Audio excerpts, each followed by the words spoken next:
नमस्कार। मैं हूं पंडित कैलाश चंद्र जोशी और आप देख रहे हैं मेरा यूट्यूब चैनल संस्कृत हिल। आपका बहुत स्वागत अभिनंदन मेरे यूट्यूब चैनल में।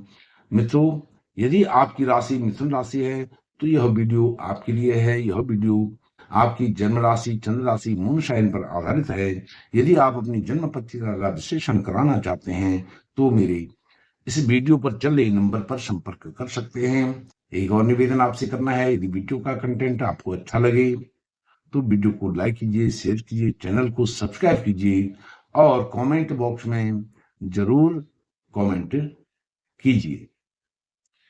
इन सब कार्यों के लिए कोई पैसा खर्च नहीं होता है। मिथुन राशि के जातकों के लिए 14 मई 2025 को गुरु महाराज आपकी राशि में उनका पदार्पण हो रहा है और अभी 14 मई तक वो आपके द्वादश भाव में, व्यय भाव में थे। अब आपकी राशि में आ रहे हैं, आपके लग्न में आ रहे हैं। तो गुरु महाराज मई 2026 तक लगभग 1 वर्ष तक आपकी राशि में रहने वाले हैं, आपकी लग्न में रहने वाले हैं। और बीच में 18 अक्टूबर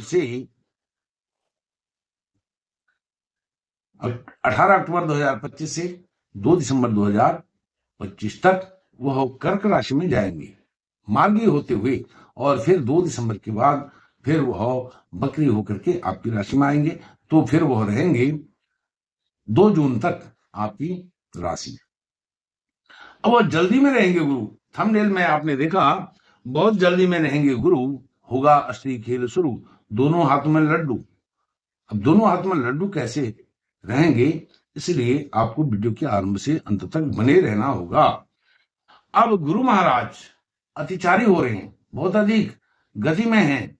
जो गति उनकी है, एक राशि में गोचर करने की 12-13 महीने है, और वो 12-13 महीने का काम करने जा रहे हैं 5 महीने में। अक्टूबर तक वहां रहेंगे, रह करके आपके दूसरे घर में चले जाएंगे। और आपके यहाँ जब हैं गुरु तो यह उच्चाभिलाषी होकर के हैं, तीव्र गति में हैं, बहुत जल्दी में हैं, बहुत हड़बड़ी में है, यह ऐसे समझना चाहिए। तो यह 5 महीने में साल भर का कार्य कर लेंगे। जब हम किसी कॉन्ट्रैक्टर को कॉन्ट्रैक्ट देते हैं किसी कार्य को करने का, उसका कॉन्ट्रैक्ट 1 वर्ष का होता है और वह हमको उस कार्य को पूर्ण करके 5 महीने में देता है।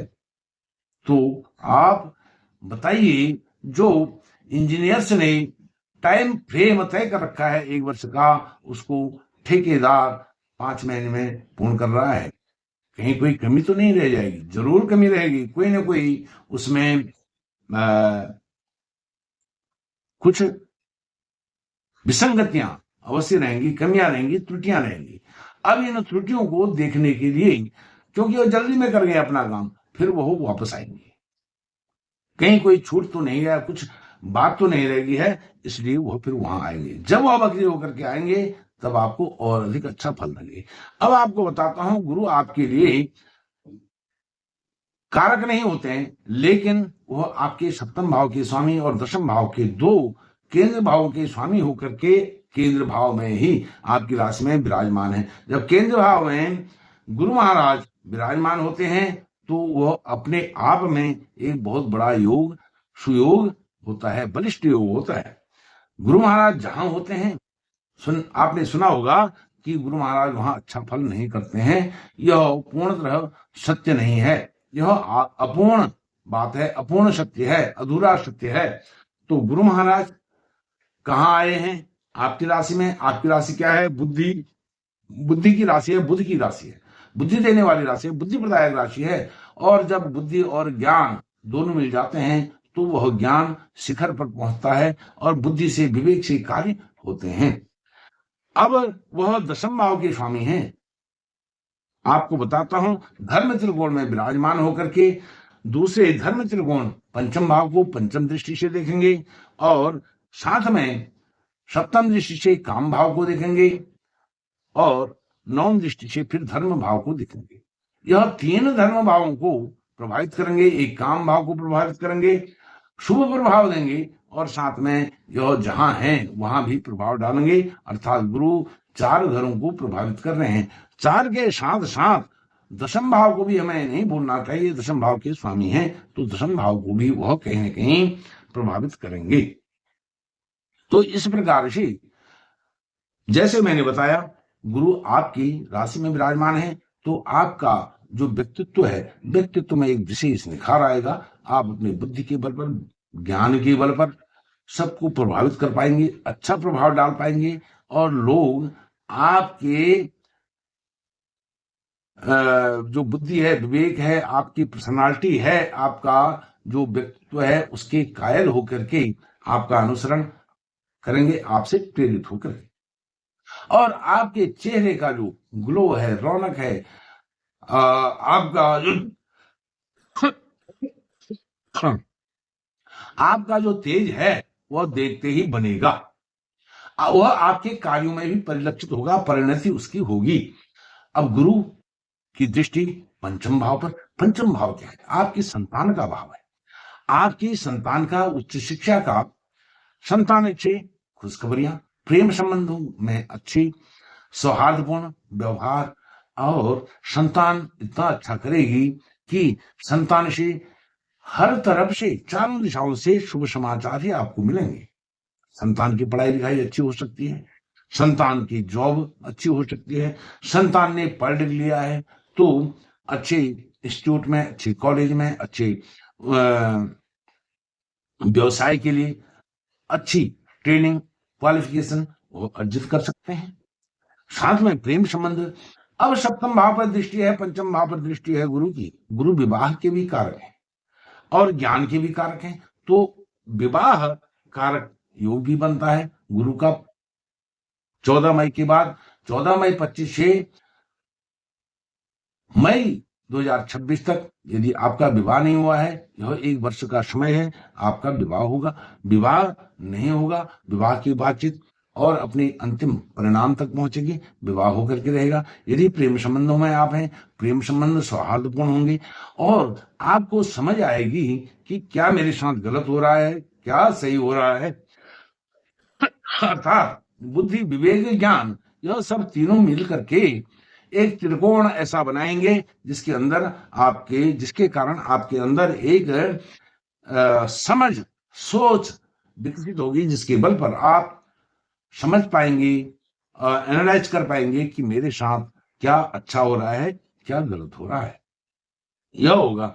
अब वह आपके काम त्रिकोण में है, अर्थात आपके वैवाहिक जीवन, लाइफ पार्टनर, बिजनेस पार्टनर, रोजमर्रा की जिंदगी की खर्चे, उनकी इनकम, उनको अर्जित करना, यह सब आप अच्छी तरीके से कर सकते हैं। वैवाहिक जीवन को लेकर के यदि आपको वैवाहिक जीवन में असफलता मिली है तो अब सफलता का समय आ रहा है, क्योंकि गुरु महाराज सप्तम दृष्टि से अपने घर को देख रहे हैं।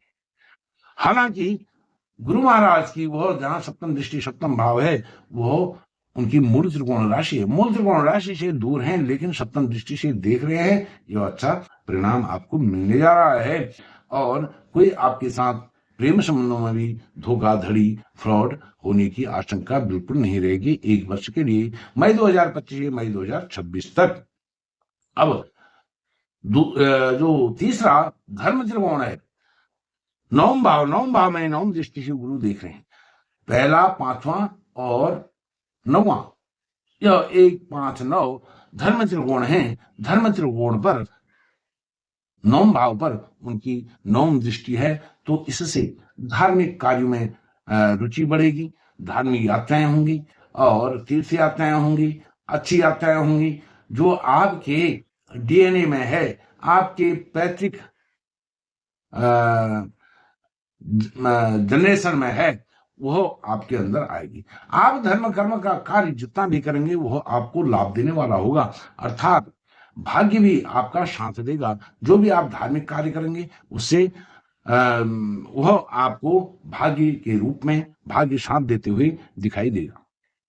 अब इसमें भाग्य आपका तब और अधिक प्रबल हो जाएगा जब आप रोज, आप जिस इष्ट देवता को भी मानते हैं, शंकर भगवान को, देवी जी को, विष्णु जी को या हनुमान जी को, उनके दर्शन करें, अधिक से अधिक दर्शन करें, लाभ पाए, क्योंकि यह दर्शन करके, धार्मिक रुझान प्रकट करके आपको अधिक लाभ होने जा रहा है। 10वें भाव के स्वामी होकर के गुरु बैठे हैं लग्न में, आपकी राशि में। यह एक राजयोग होता है, एक बहुत अच्छा योग होता है। राजयोग का अर्थ यह नहीं है कि आप राजा बनेंगे या आपको राजपत्रित अधिकारी बनेंगे, राजपत्रित नौकरी मिलेगी या सरकारी नौकरी मिलेगी, ऐसा नहीं है। लेकिन आपका रहन सहन, खान पान, यश मान, प्रतिष्ठा, नौकरी, जॉब, करियर इस प्रकार का होगा कि आप कि यश मान प्रतिष्ठा बहुत अच्छी समाज में स्थापित होगी। क्योंकि दशम भाव के स्वामी गुरु आपके लग्न में, आपकी राशि में विराजमान हुए हैं। और गुरु, जैसे मैंने बताया, ज्ञान के कारक ग्रह हैं और बुद्धि के कारक ग्रह के घर में बैठे हुए हैं और साथ में उच्चाग्रही होकर के बैठे हुए हैं। तो और आपके 3 धर्म त्रिकोणों के को वह प्रभावित कर रहे हैं। और वह 3 धर्म त्रिकोण क्या है? वह आपके कारक भाव हैं, शनि का, शुक्र का, स्वयं आपकी राशि मिथुन का, बुध का। तो यह गुरु महाराज आपको और अच्छी पद प्रतिष्ठा दें, यश मान सम्मान दें, आपके वैवाहिक जीवन में, मैरिड लाइफ में, आपकी संतान, आपके कैरियर में। इसके लिए आप रोज विष्णु सहस्त्रनाम का पाठ करें। पाठ नहीं कर सकते हैं तो ओम नमो भगवते वासुदेवाय मंत्र का जप करें। गुरु गुरु तमो धामा सत्य सत्य पराक्रम। बहुत बहुत शुभकामनाएं। धन्यवाद। नमस्कार।